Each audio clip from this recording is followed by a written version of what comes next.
Hey guys.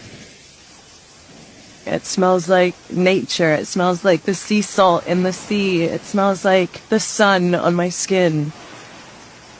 My favorite fragrance for the summer is Libre Le Nu.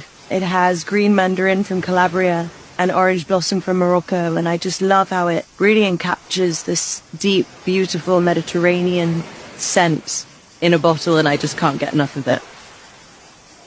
Well, Libre Le Nu is more than just a fragrance.